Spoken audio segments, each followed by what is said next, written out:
I'll just introduce myself really quickly for a couple of you who I don't know yet.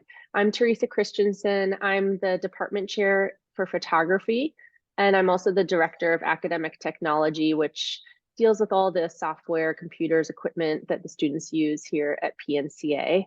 And I wanted to introduce Sarah Andyshak, who's joined us as well. Hi, so I am on the Salem campus and I'm the new director of the Digital Learning Studio.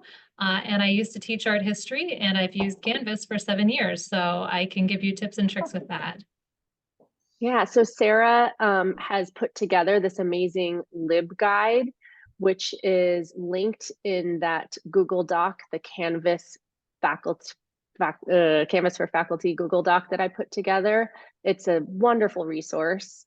And Sarah is also in our help ticket system. So if you have any questions about Canvas, I usually have been answering them, but now Sarah can answer some too. So feel free to reach out via the help ticket. It's always the best way because then more eyes are on it. And you can just write to witsinfo@willamette.edu and we'll answer questions. So you can also put stuff in the chat. Sarah's going to be keeping an eye on that and chime in. There are not too many of us. Interrupt me if you have questions. So I'm going to share my screen. Oh my goodness. I might not be able to share my screen. Hold on. Let's see. I'm on a lab computer. You probably recognize this. Hopefully it doesn't make me restart my computer. One moment. If anyone wants to talk or share an anecdote while I get this up.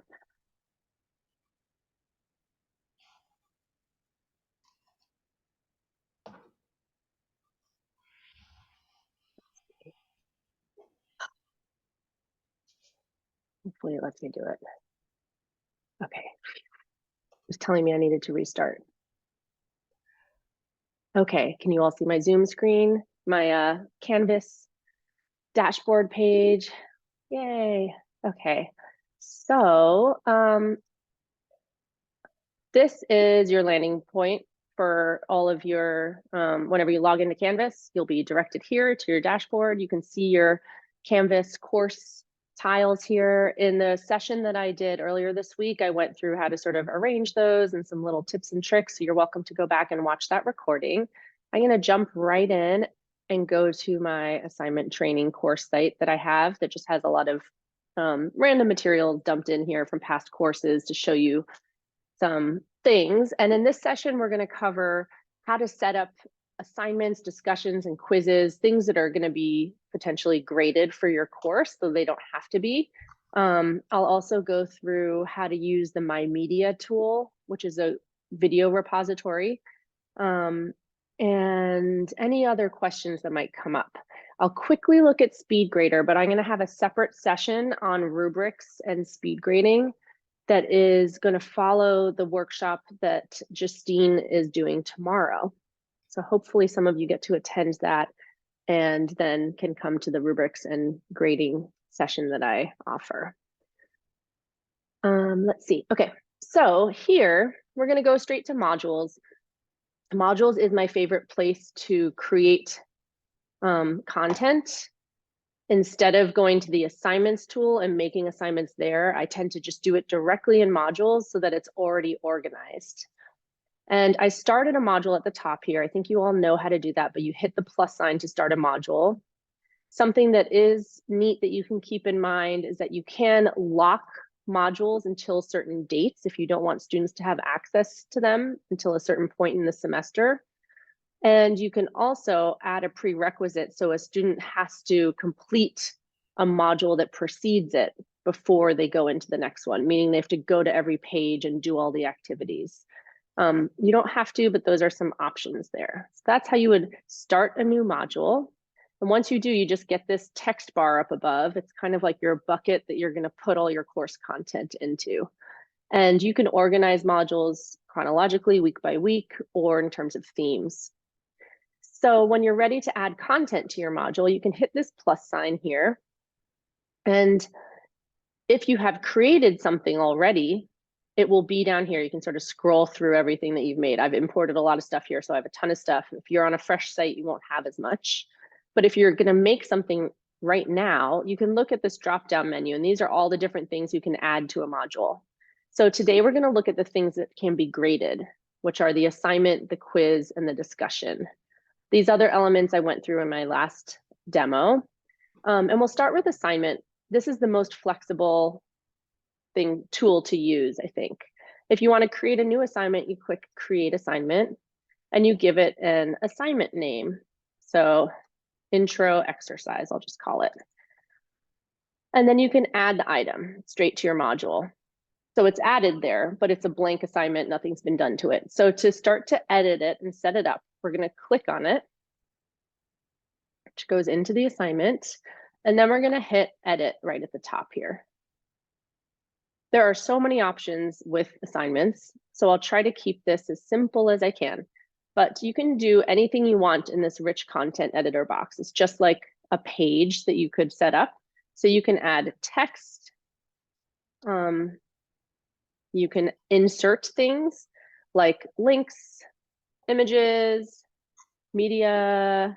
You could record something on the spot too. And documents. So I'm going to just upload a course document.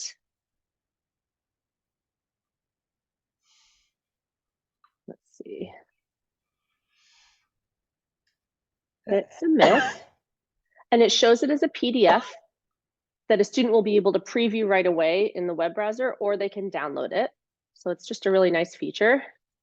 And then make a work of art in response to this reading and post below. I'm just making something up. Hopefully you have like a little bit more structure here, but you can give all of your directions about what the assignment is here, and you can include any materials that might go along with the assignment. You can also embed a video.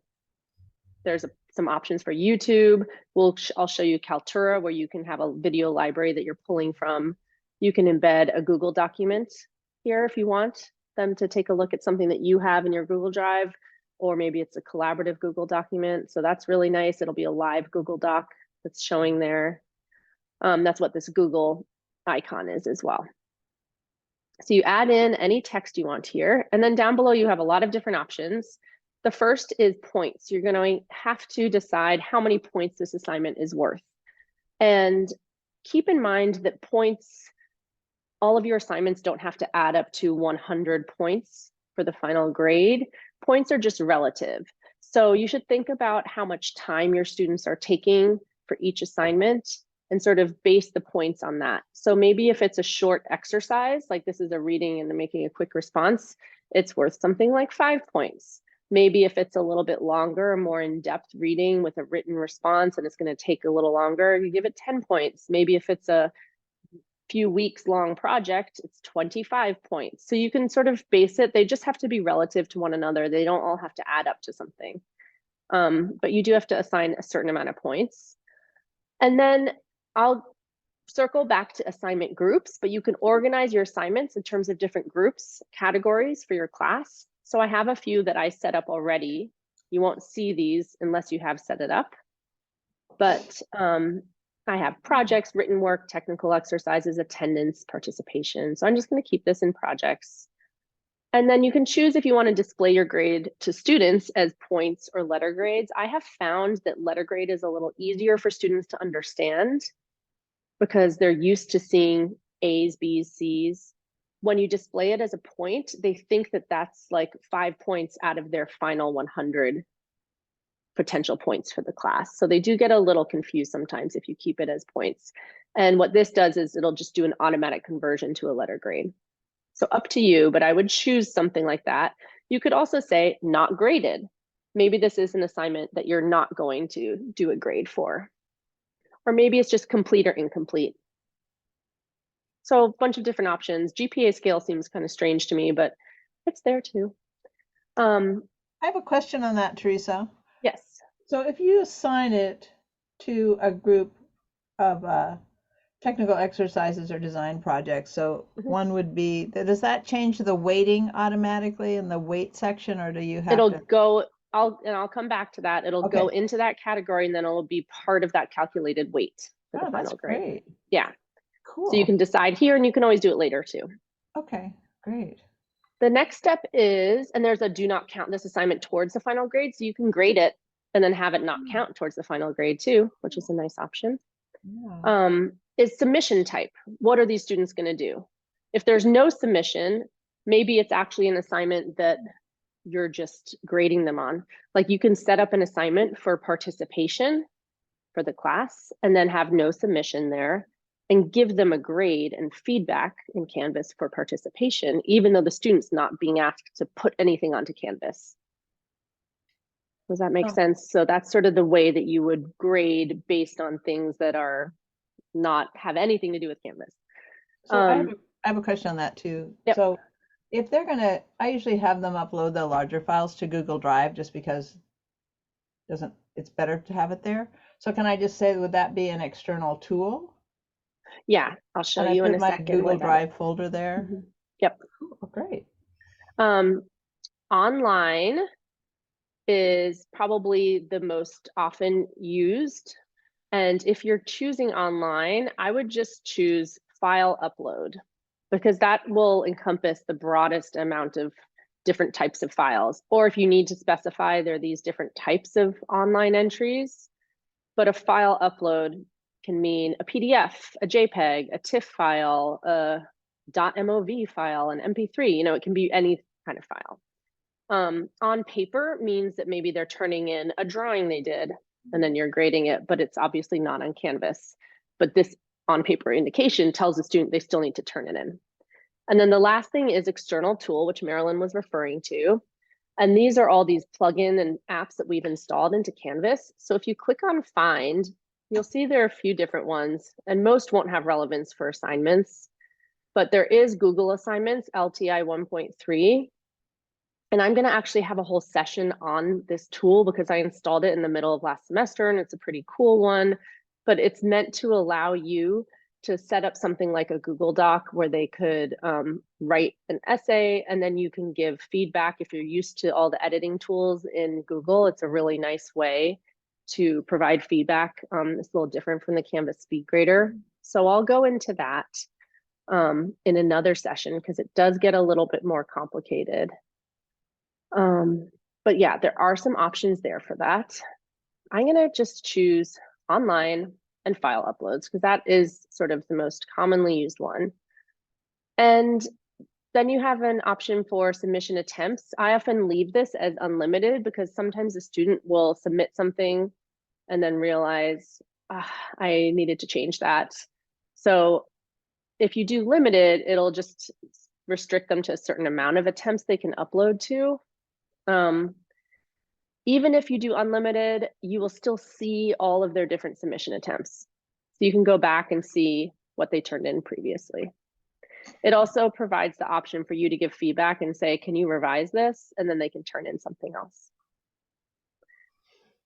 Plagiarism review, are any of you teaching courses with writing in them? It might be useful. I would talk to your department head to see how this is used, especially if you're in the liberal arts department or art history. But we have this new tool integrated called Turn It In, and it's a plagiarism screening tool. So what it does is when you activate it here, it will give you a report on similarity. And it is a good idea to exclude bibliography and quotes from that report. So that those don't get flagged, but it'll sort of give you a score and it'll highlight different parts that potentially have been plagiarized. And you have the option to show this report to students right away, or after the assignment is graded, or after the due date, or never. I think it's always good for students to be aware of it. And you should talk to your students too. But again, ask your department head how it's being used in your department. And that is something that's there. It is really great. There's a training video I can share. And Sarah's chiming in on the chat.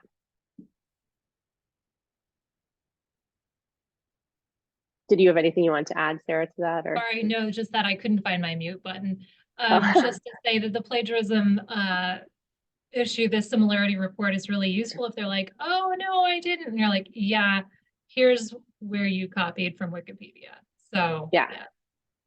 Yeah, so you could, and do you mean if you haven't shown it to the students in Oh, no, they can Canvas? see it immediately. It's Yeah. just when they pushed back, I downloaded the report and said, look, here it is side by side. Mhm. Want to explain this? And then we had conversations Yeah. from there. Yeah. I think just them also getting used to knowing that it is there helps with their writing skills and learning that they have to put into their own words the sources that they're looking at. So if obviously if you're not doing written assignments, you don't have to choose that.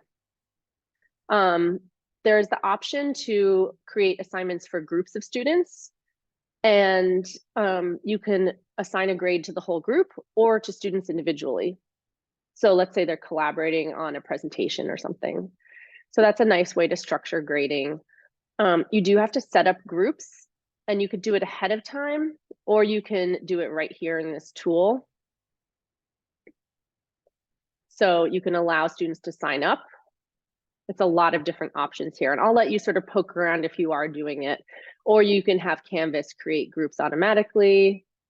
Or Where you can did you get that tool, Therese? Where's that? I just clicked on the new group category, but in the people tool, you can create groups ahead of time.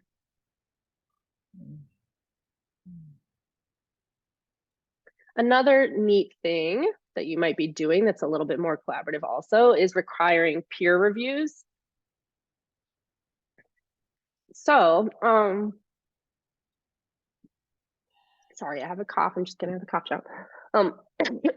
For I'm peer sorry. reviews, this is like, oh, sorry. Yes. I'm sorry. I just don't. That went away. The group part just disappeared from my. So if you check the group assignment, I don't have it anymore. I checked group assignments and now it's just not there. I'm not sure. Maybe we can look at it afterwards. Yeah, exactly. And I can look at your screen sometime too. Yeah, thank you. So for peer reviews, this is like if students are writing a paper or an artist statement and they're going to give feedback to one another, you can pair them up, and you can do that manually or automatically. And you can say like each student needs to have 3 reviews from other people. You can have a due date for those actual reviews. You can make the reviews anonymous. And I did this with artist statements, and it was really nice way to just encourage that. And they had a fun time with it. So it was a success, I thought. Lastly, and this is something you should always do, even if your assignment is not graded, you need to assign a due date for it. And what that does is as soon as you assign a due date, it populates it into their to-do list for their course, and it goes into the calendar for their course also. So it makes students aware, and they really like to have that reminder that things are due.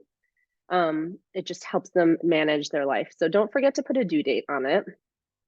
And then you also have to say that it's available from a specific date. You can backdate it, but students won't get to look at it until that available date is set, which is also nice if you wanted to hold off, like you're creating stuff ahead of time and you don't want them to look at it or get worried about it until a certain date. I usually leave the until date blank because I allow students to turn in late work, and you never know what circumstances you're going to be working with in the classroom in terms of students that have challenges to meet deadlines. So I often just leave it blank, and it'll expire at the end of term. But if you wanted to have a hard deadline, you could enter in there when students can no longer submit any work. Another really neat thing is if you have any students with accommodations, you can assign a separate due date to them. So I could choose a student from my course, and I could say, okay, Tiara Johnson is allowed to turn this in 1 week later. And so she'll have a separate due date. And everyone else will have a due date that I set for the rest of the class. And it won't be public, only Tiara would see that, but it's a nice way to set that up. Okay, so those are a lot of different settings, but they will apply to the quiz and the discussion as well. So I'm going to go ahead and hit save. I'm also going to publish it right now, save and publish, because I want to show you what this is going to look like to a student on the student side of things. I will at some point in a future session show you how to make a rubric. This is that plus rubric button if you wanted to play around with it or go back to some of my previous videos to get rubrics in. That's a way that there'll be a rubric displayed at the bottom showing students how this assignment will be graded. If I'm a student and you want to pretend to be a student in your course, you could do this too. I'm going to click on student view.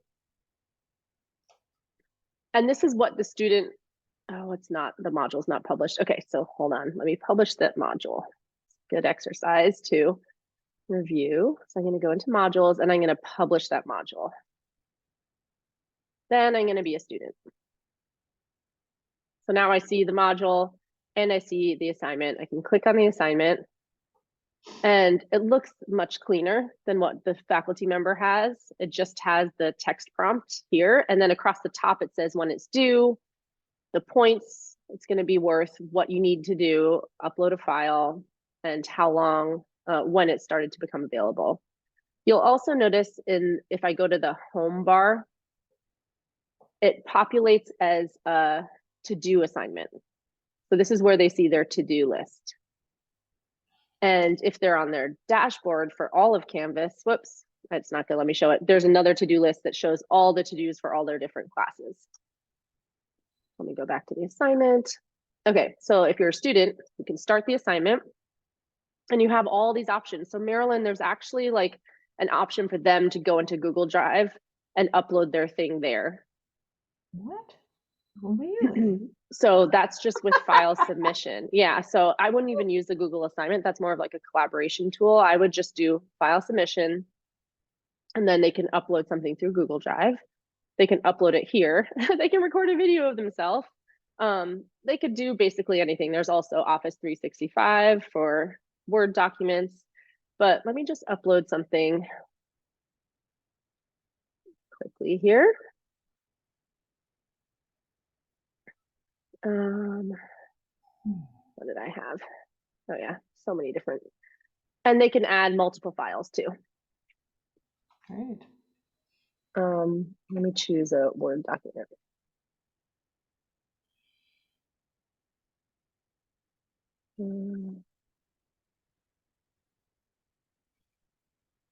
So you can sort of see both.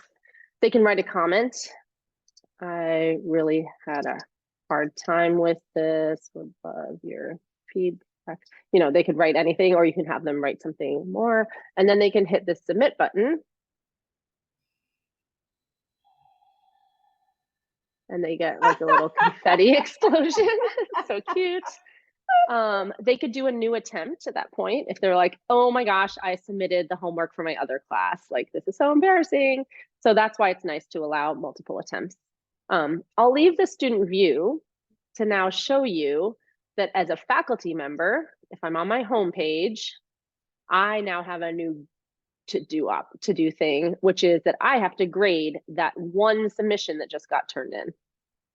So as stuff gets turned in, you'll get to-do items here. So I can go into that. Let me just go back to the assignment so you can see it. If I clicked on it, it would go straight to SpeedGrader. But here, I can sort of see there's one submission that I need to grade. I can bulk download all of these submissions. That's what this arrow is. So if you have like 20 submissions from all your students and you want to archive your student work, that is a very nice button to have. It allows you to download it so it's outside of Canvas so that you can keep archives of your student work, which everyone should do. And then if you're ready to grade it, you can go into SpeedGrader. I am going to come back to SpeedGrader because I think there's a lot here to look at, but this is going to be sort of a brief introduction to it.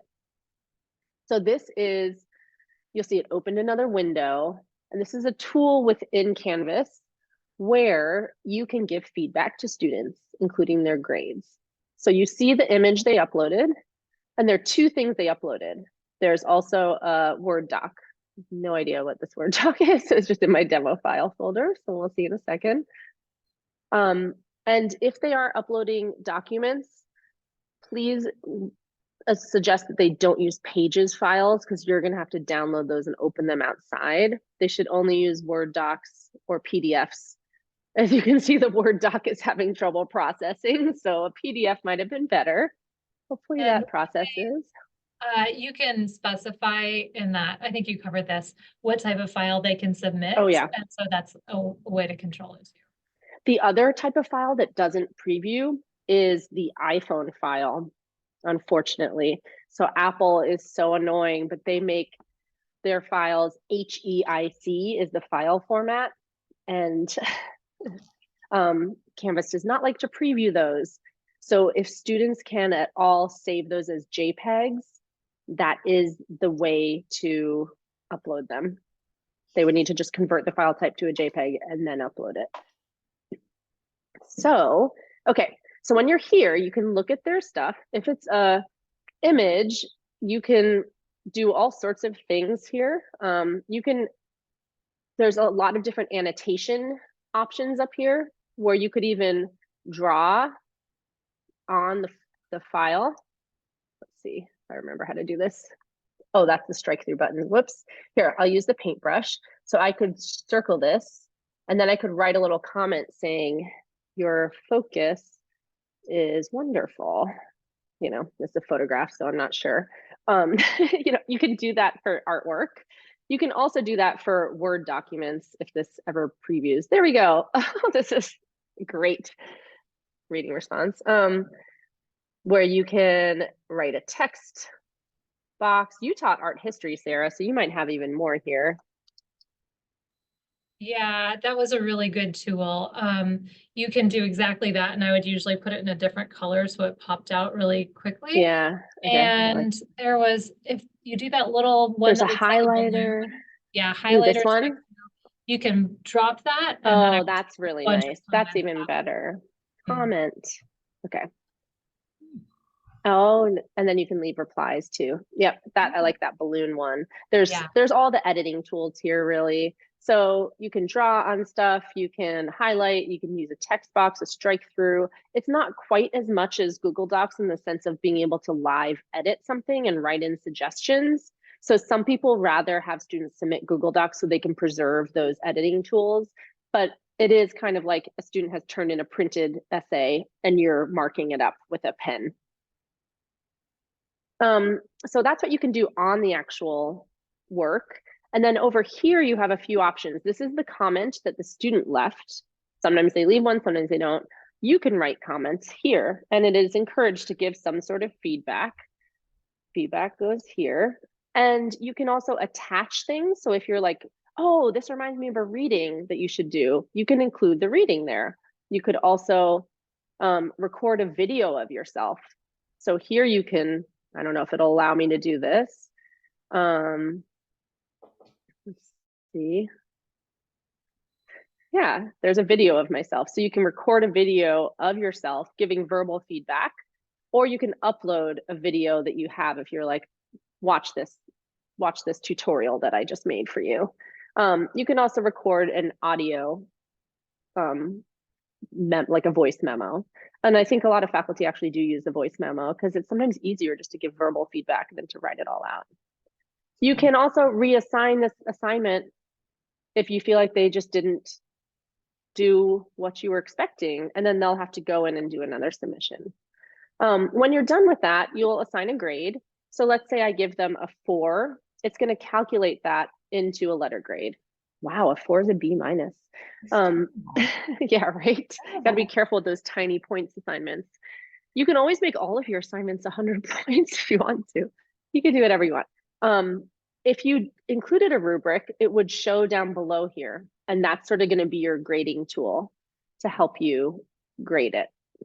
And again, I'll come back to that, but that's where it would preview. Does anyone have any questions on this feedback tool so far? Lots of options for feedback to students. I do. Yes. This is a trying to think catastrophically ahead of time, just for fun. Yeah.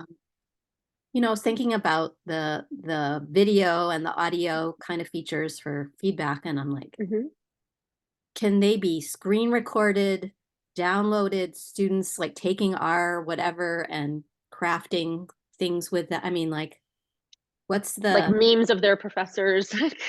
I don't know. I'm like, how secure are those formats or any of these formats in terms of how students might share them, Yeah. reuse them?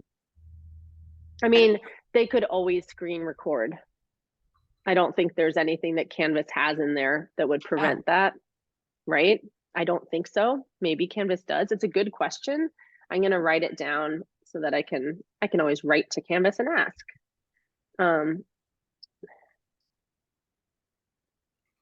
I mean, with a comment, I don't think there's a download button for it. When I'm making like software tutorial videos that I'm posting, there's an option to allow downloads or not, because some of my students like to download it to look at later. So I've allowed that. But again, it's nothing that I would worry about because it's me showing them Photoshop and stuff. It's really boring. It's like, I'm just, you know, I'm but yeah, thinking that about, makes sense. you Yeah. know, some comments are they're challenging them, they're Totally. Yep. whatever, and you know, how that gets circulated or not seems kind of significant. And Yeah, it's a good question. I'll ask and see. I was looking at the instructor community right now, and it looks like some people want to be able to do that. So it doesn't look like there's an official way to do it, but students will figure out how to do it one way or another. Yeah, that's what I would say. I would say if you're Yeah. worried about it, then just use written feedback. That's usually the safest way. Everyone is used to paper trails. Yeah. a different question. Yeah. Thinking about assignments and how, you know, how to put them, where to put them. I tend to like, you know, have a module for a section of my curriculum, and I'll have a project handout, I'll have the readings, I'll have an image lecture, I'll have some other tools, like all in that module. Yep. You know, so they can just look at, like, here are all the pieces for this section. Mm-hmm. In addition, I am making an assignment thing where I take the handout and put it also embedded in the assignment. So it's like multiple places. Yeah, And I think that's great. That's just, That sounds like a very robust way to work. okay. I just wanted to check. Okay. Yeah, so like this is an example from one of my classes where I make a module for each week. I start out with a page. So this is just an overview of what to expect, like what we'll be doing, what they need to do before class, their homework, what they'll be doing in class. And what else do I have on here? Here's a quiz that they took in class. Here's a Google form that I set up to figure out their skills. It's a bunch of different types of materials. I had a question board that I set up, so we'll come to discussions next. This is like a bunch of, well, these videos aren't working, but this is demonstrating how to shoot manually with a camera, both in videos and a PDF. What else is here? A reading and response assignment with a rubric. And then a recap that shows like the lecture that I did in class. So that's sort of an example of all the different types of things you can put into a module for 1 week. And it sounds like that's kind of what you're doing too, Emily. It doesn't have to be only assignments. It can be a range of different stuff. Materials that were used in class, suggested things. You can organize it however you want. I'm going always to move. Put the readings right into the module. Yeah. And some people embed them in a page and some people put them in like as attachments. So it's just your style, I think. And as you teach, you'll understand how students respond to it differently. So we just went through an assignment.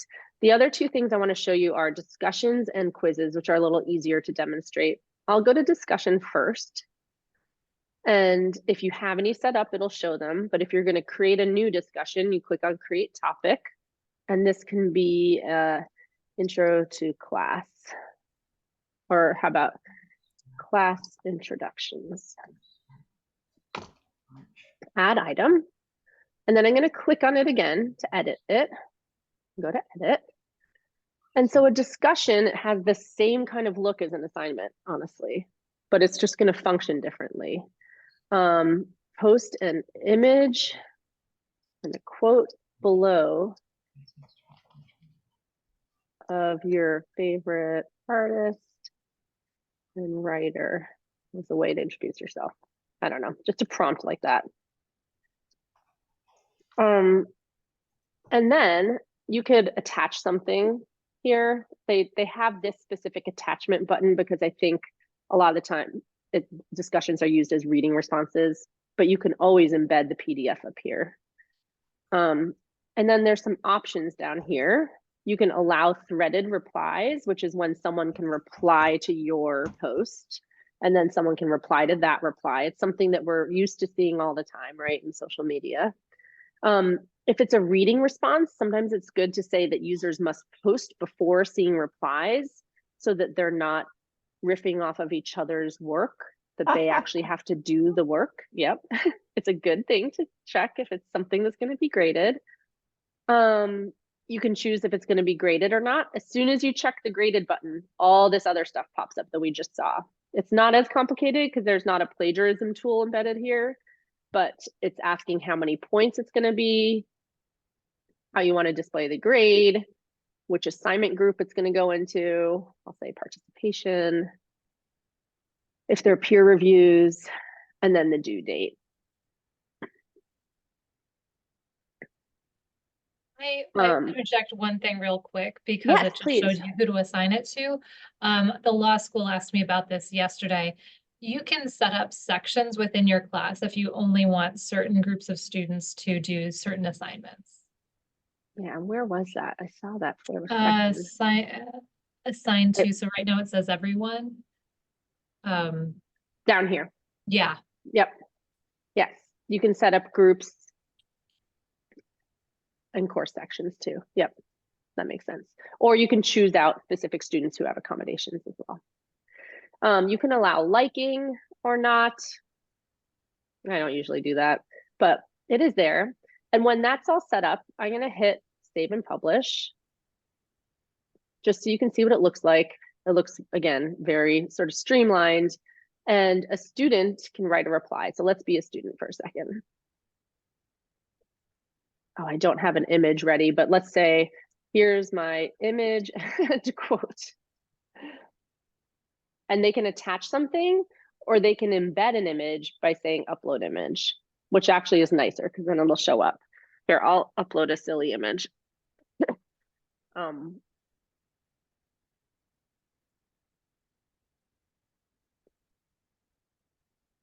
Submit. And sometimes the images are giant, so it's nice to make them a little smaller. Whoops. The formatting is always a little bit awkward. And then you can post the reply. So there's that post. Let's leave the student view and sort of see what the instructor then sees. They see the post right there, and someone else could reply and say, I love lizards too. So then that's the reply. And as a faculty member, if you chose it to be graded, you can go down. The speed grader is kind of hidden, but it's here, speed grader. And when you're in speed grader, it actually will show all the different, like it'll show their initial post on top, and then it'll show all their different replies. So if replying to a student was one of the requirements, like post something and then reply to someone else's post, you can see here really quickly if they did that or not. And you can give them a grade. Great examples. Good to meet you. And you're done with that grading. If you have more than one thing to grade, you'll navigate through with these arrows on the top. And if you want to go back to the assignment, you can click there. Are there any questions about discussions? It's pretty straightforward, I think. Great. Okay, so I'm going back to the module. I'm going to show you quizzes. Does anyone use quizzes in their classes? It's not used as much. Oh, you do, Marilyn? Okay. So if you hit the plus sign and you go down to quiz, this is the third thing that can be graded. And they're just these three things. You can create a quiz, and I would recommend using classic quizzes. So this is the one thing you should know. New quizzes is something that Canvas is working on developing, and I've noticed there are a lot of bugs with it right now. I think they're working on it really hard, but classic quizzes is their older tool, and it just seems a lot easier for me to understand. So I would choose that. That's the one thing you should sort of remember if you're going to make a quiz. Give a quiz name. I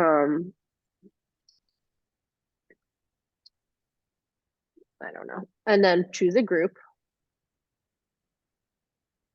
if you have those set up, and add the item. And you'll notice as we've made these that they're different icons for each thing. So an assignment has that little pen next to the document icon. The discussion has these little speech bubbles, and the quiz has a rocket ship. So those are the different icons for them. If you click into it, you get to set it up. So we're going to hit edit. And you have the same text box. So for any instructions, please review course material we've covered and take this quiz. Whatever you want to say. You can insert a reading or a video if you want them to watch it first. You can choose if it's going to be a practice quiz, a graded survey, or an ungraded survey. So one way to like use this, if you're thinking, I'm never going to use quizzes, I don't test my students, is you can actually collect data with an ungraded survey. So it can be something like that first week of school where you're trying to find out their experience with different tools that you're going to teach. Or anything where you're trying to collect information. Maybe it's midterms and you want to get a sense of how you've been doing as a faculty instructor. You can also make it anonymous too. That's what I use. I use it for an ungraded survey, so they can. Nice. Yeah. I can ask them questions about how they're doing on their team or something, and they can write it in there. Yeah, I love to hear that. I think that's a really great application for it. Let's pretend it is a graded quiz. But you can shuffle the answers all up. You can give them a time limit, so it's actually timed. You can allow multiple attempts, and then you can say keep the highest score, and you can choose how many attempts. That's just always nice, so they can learn from it.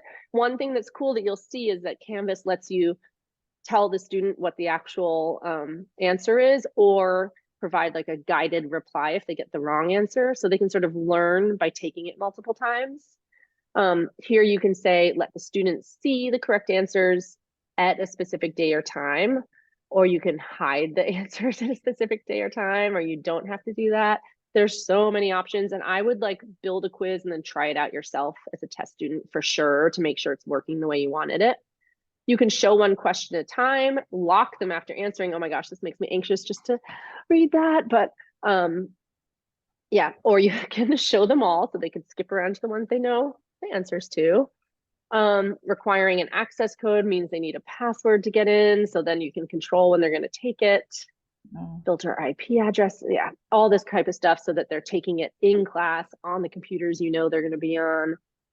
Really serious stuff there.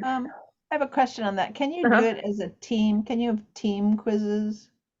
I don't know. I don't see that option here, but I suppose they could all sit down by a computer, you know? Oh, I mean side by side. Yeah, I would think that would be the way to do it. Yeah, I don't see that. Usually there's so many options for everything. Okay, and then once you've done that, you can hit save. And whoops, I didn't mean to do that. The next tab is where the questions are. So this is where you create your quiz. And it's kind of like Google Forms. I'm sure we've all set up a Google form, but you start a question. You can choose all these different formats for it. I'll just let you look at those for a second. It can even be a file upload or a text or an essay. There's lots of options here. And you can ask the question. And then what's neat about it is you can give a correct answer. So this will be the correct answer. And then these are the other wrong answers. But when you give an answer, you can also provide comments so that if the student chooses this answer, they'll see a comment. Like, great work, that is the right answer, and this is why. Or you can give an answer if they chose this one that says, you know, have you thought about this thing? Sort of guide them. So if you're doing that multiple attempt thing, they can learn from it as they're going. Make it a teachable moment. Yeah, so that's for multiple choice, but you can do that for a lot of these other ones too, like the true false. Are you sure you want to choose that answer? And I think it is important in that first one to scramble the answers, because if you don't, I think I did this mistake before, like all the right answers were first or something silly like that. Have you done that, Sarah? Yeah. So in that first section here, when it says shuffle answers, I think that's really important to do, because then otherwise students figure out, no, it's always option C. That's There's funny. also ways to make question banks, which Oh yes, it takes a little more time and work, but then like the way my it's department used question it group. was the art placement test, and then they would just like randomly choose questions each time and it would shuffle, and it was really easy to grade. It took a long time to set up, but it was Yes. useful in the long run. Yes, so that's what the question group is here. And then link to a question bank. I honestly haven't done this too much. But if, Yeah, you know, that's tests what we and did. quizzes are part of your department, check in with other faculty to see how they've done it. Also, other faculty can share their quizzes with you so that you can use it. Once you set up a quiz, you can reuse it and modify it as much as you want. So you could start with a quiz template that you keep changing.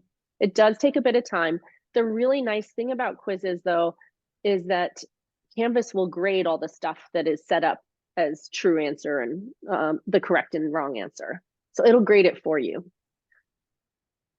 You don't have to do that. You'll obviously have to do essay questions and those types of things, but it does save a lot of time with you grading it. Just make sure you get the right answers listed as the right ones. So I've helped faculty who have put in the wrong, you know, mix that up, and it's hard to recover it from. I have a question on this. I want to have the same quiz every week, and can I just copy it and I just have the same one every week?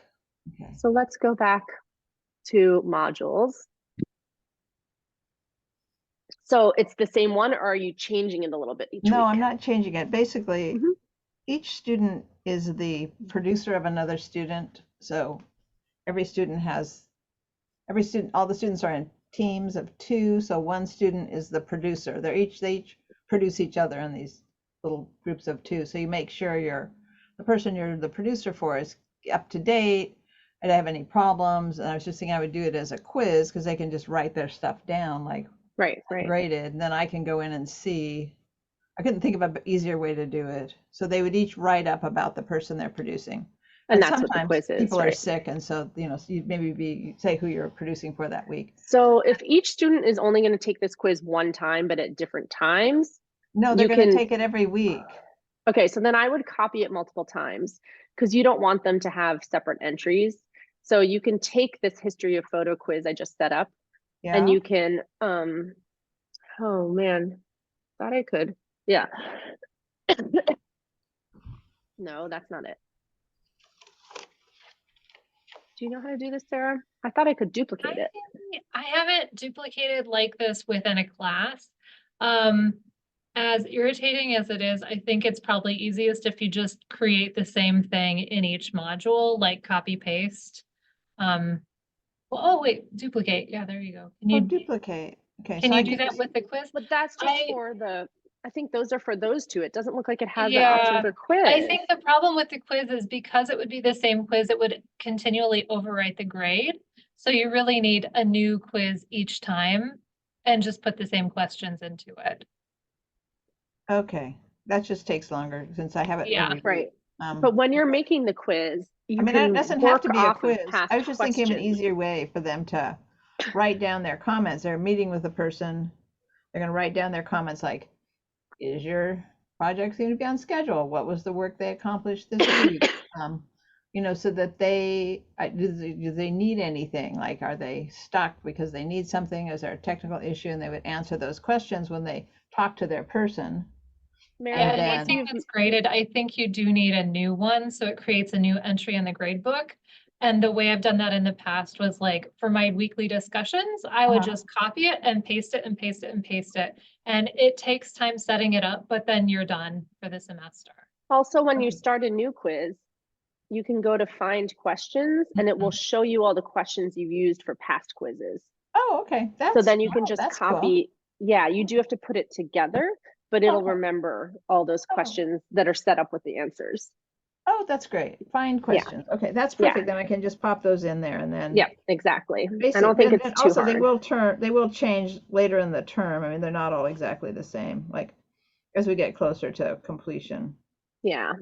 Okay, I have a few things to show you. We might go over by a few minutes. I just wanted to hit on two more things, which are the assignment group tool and the My Media functionality, possibly attendance too. Okay, so once you've created all these assignments in here, make sure they're published so your students can access them. I think it's always a good idea to go into the student view and see what it's like as a student to look at your assignment, especially if you're new to this. But as you're making these types of content, anything that's graded, an assignment, a quiz, or discussion is going to be visible in this assignments tool on the side here. So this is where Canvas puts all of your assignments as you make them. And you have the ability to then organize them. They'll just be dumped in here, but you can break them off into groups. So I've done that. I have some sorted groups: projects, written work, technical exercises, attendance, and participation, kind of categories. And you can see if I unfold it, there's a lot of stuff in here, but you can drag one from one to another group. Oops, did that work? So you can put it in another group, you can reorder them. Okay. So as you start to make them, think about what groups you might want to have here.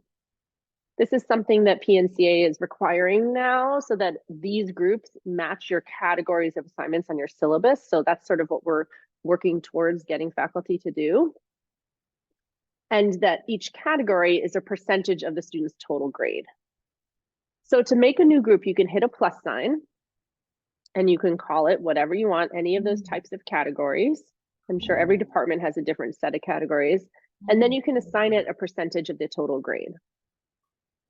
It should all add up to 100%. You can also make the groups, and then here, these three dots let you go to assignment group weights, where you can sort of do it all together and make sure they add up to 100%.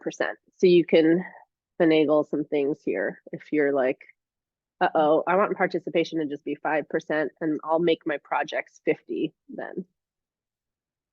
And what the magic of this is, which I'll come back to in the grading training that I'll do, is that it takes all of these grades, like all these technical exercises that are each worth 5 points. These are all little things. And it averages them, and it considers the ones that are worth more points as being weighted a little more heavily than other ones. And that average grade is going to be worth 15% of their total grade. So it calculates it in the grade book, which is what I'll have a session on. So it'll estimate what the student's final grade is. You can always tweak that final grade, but it does all this amazing math for you. So you can just focus on, as you make the assignment, how much it's worth, what group it goes into, and then giving grades to students. And then it does all that back end work for you. Does anyone have questions about that? Mm. Yeah, Emily. It's the same as our grading criteria, right? Like, so yes, that's the section in the syllabus. Thank you. So because I'm like freaked out by little numbers, like 5 points for this, and so for everything a student does, no matter what, I can make everything out of 100. And in terms of like the grading, and when it goes into the criteria, when it goes into these categories, if they average 92 on their projects, they get an A- or whatever it is. Yep, they'll get an A-, like on their projects, then that A- would be worth 50% of their final grade. Right, and I gave them like 92 on 3 out of 4 projects, and another one got 90, and it'll average that and make that A-. Okay, so and then that A- will be weighted 50%, so it'll be weighted quite a lot. So as long as you have your like categories weighted. Yep. And you keep a simple structure for Yes. the You can grade. that's why I was saying you can make everything else 100 points. Okay. If that makes more I sense. will feel to you. so much better. And it feels a lot less like micro in my brain. I found that like I was really overwhelmed by how some people's syllabi were like 3 points for the first draft and 5 points for the, it's like, you know. Oh, yeah. I mean, everyone has different styles. Yeah, I know. I'm just sharing my like how I'm trying to find my own simple thing that doesn't make me feel less bad at math. Yes. Yeah. Any other questions about the assignment groups tool or setting up these categories? So you can do it after the fact. Remember when we made the assignment and you had the option to choose which group it went into? If you're not quite ready yet, you can just go ahead with your assignments and then they'll all be in one big bucket here and you can assign them to the groups later. So you can always do this organization middle of the semester. Okay, good. Not a big deal. I did want to show this last thing for anyone who has video as a component of your class. So if you don't, you're welcome to check out. But we do have a new tool. We used to have Studio in Canvas, and now we have something called My Media. And you can see it on your global navigation over here. It's run by Kaltura is the name of the company that runs it. So you might see Canvas use Kaltura as that language. But on the global navigation here, where it says My Media, this is where you can store all your videos. And then you can assign them to different courses or insert them into your course materials. So these can be videos. I do a lot of software teaching, and my students really like to see a video of the software demo that they can rewind even after I've showed it in class. So I do that. They are all stored here. And I have done a mixture of recording them myself on my computer or recording them through these tools. So if you go to Add New, Kaltura Capture is a tool that allows you to capture video yourself using a webcam and or a screen capture. And there are some little things you can do after with editing it. It's not too fancy. You can pause it as you're recording, but it does allow you to make a video of yourself, and then it'll upload here directly. If you already have a video, like let's say you have some video art you want to share or any kind of video, you can upload it. So that's what the media upload button is. That's to choose a file.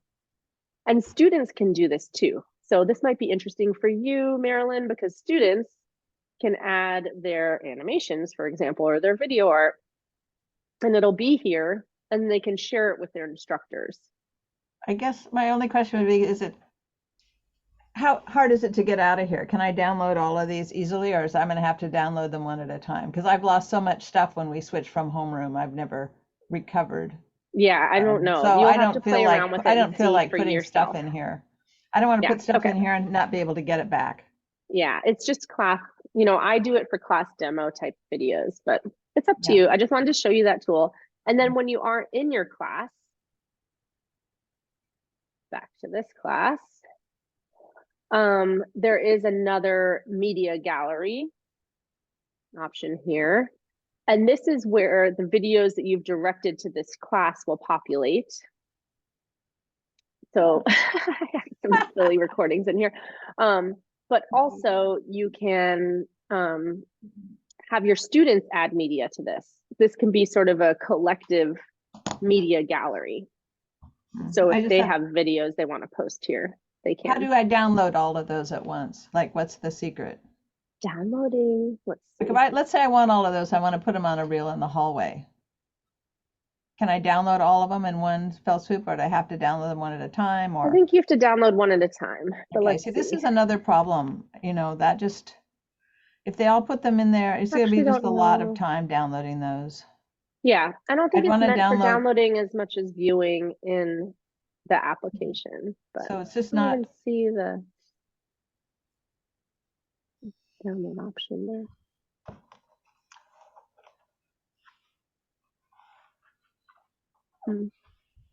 I mean, it's cute, but it's there. I just wanted to show you. And then Thanks. what else did I want to? So then once you have videos, if you're going to be using them at all, let me find a page. So like this first week overview, for example, if I'm editing it, and you want them to watch a video that you created, you can go to this plugin icon, say view all, and when you go to embed Kaltura media, it will show all your videos that you put there and you can embed it. So it's mainly used, Marilyn, for like what I'm doing with the screen capture demos for students, Right. so that you can share quick tutorials with them. Where are those kept then? Are they in a drive? Where are they? I mean, They're in this media gallery or my I see. media. Okay. So then when you But I embed can't it, it'll drag them show out. there. Once they're in there, I can't drag them out. I've got to download You might be each able one to, I'm just not, I'm not sure how that individually. works with getting them out of there. It's mostly as a way for faculty to have a repository of videos that they can then share with students to view. And who owns Mhm. these? Like, are they, like, if their students put their work on here, is it owned by Willamette or Canvas, or like who's the owner of these items? I don't know. It's there. It's through your login that you get to view them. So it's under your username. But Kaltura is I have admin credentials to go into Kaltura. So it's a company that we work with to pay a fee for all the storage of that data. It is something where those videos, like they live on the cloud that Kaltura owns, and there's a lot of storage available for us there. When students are submitting files to assignments, there is a 500 megabyte limit on what they can upload to those files. But Okay. you're welcome to use that Google Drive option too. Okay. There's one last thing that I was going to show you all, which is the attendance feature, which is a nice thing for instruction. So attendance is basically a way that you can keep track of who's in class and not. It'll show all of your students here. I guess I just have one student in this class right now. But on the day of class, you can go into this tool. If you have a TA, they should have access to this, and make sure you're on the day of class if you're doing it after the fact. And you can mark your student as present, absent, or late. The one issue that I have discovered is that it doesn't allow you to mark someone as absent but excused. Yeah. Anytime they are marked as absent, it's going to count against them if you're using this as the graded feature. There are some sticker options, like you can add a badge, which I have heard some faculty are using as a system for themselves to understand. Yeah, so that you can see if something was excused. Like maybe it has a thumbs up or something. I don't know. What do you use it for, Marilyn? I use it for the excuse, because we had a lot of serious illnesses last term, and I know people to come to class with COVID, but they were still working from home. So, so then I gave them a badge. Yeah. I And didn't maybe know what that, to do. right. That is the thing I've had the most issues with. After the semester, or at any point during the semester, you can download an attendance report, which will be a spreadsheet. You can identify to look at attendance within a certain time frame, or just for one student or the whole class, so that you can scan through and sort of see them. And you can also go to roll call settings, and you can choose if you don't want this to be a grade or you do want it to be part of their final grade. But either way, Canvas will be calculating a grade based on all of the entries you have there. And you can choose to count a lateness as a certain percentage of a presence. So if someone's late, it can be, a certain percentage of how much they're going to be graded as actually being present. Yeah, Emily. I'm thinking about care reports, and I'm thinking about students who are struggling, and how this is one of the places where we keep track of that. Is there any admin user that has like this view of student attendance in their classes so that, we could say, Tiara has missed more than 3 classes in 4 out of 5 of her classes this semester. All those instructors may not be in touch with each other. But like, are we using it to kind of flag? That would be really cool, but we're not. Like, there's not someone who has their eyes on all of the attendance reports, but I love that idea. You can certainly, download a report for specific student too. That's where you enter in their ID number and send it as part of your care report to show. But yeah, I don't think there's someone who's looking across all the courses. That would be so helpful, like to get a little notice if certain students were missing a lot of classes. I have a question on this attendance, because there's also attendance on that other site, like, what's it called? On Sage. Sage, yeah. Yes. And is that, do we have to fill out in both places? No, you don't have to fill it out at all in Sage. Oh, good, because I was worried that they would. You just have, Willamette just asks that, we'll get the message from the registrar, but they ask that you mark if someone has not even come to class, especially during those first 2 weeks. If they just haven't been there, they want to know that. Okay, because that seemed like an additional burden. Yeah, I know we used to have to, in our old registration system, we used to have to take attendance there, but we don't have to. Oh, good. When you use this tool, I just want to quickly show you that as soon as you start to do any activity in it, it will populate as an assignment here. So it's called roll call attendance, and it's automatically set up as 100 points. And if you click on it, it is that attendance tool. So it automatically does go into your assignments here. You can make it not count to the final grade if you don't want it to, but the Canvas will do the work of grading everybody. Okay. Can I ask a clarifying question on that? Yeah. So, if it's not marking excused absences, would it make sense then to have it like not count, and then you have, it looked like you had like 2 attendance things, maybe you have a separate attendance score that's actually graded one to factor in that? Is that how? Is that I don't think you can use this tool twice though. You'd have to like come up with your own system. You know? Okay. I just saw there was like 2. I know. I did when I had that on my sheet. Let's see what that second one was. Wait, where was it? Whoops, assignments.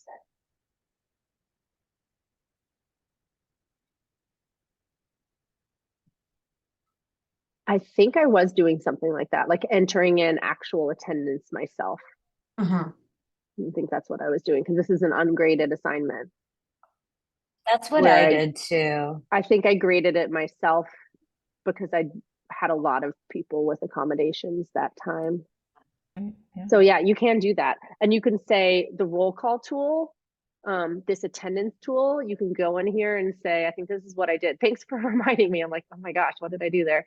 If you go into roll call settings, you can say, don't count this towards the final grade. Thank you for keeping track of it.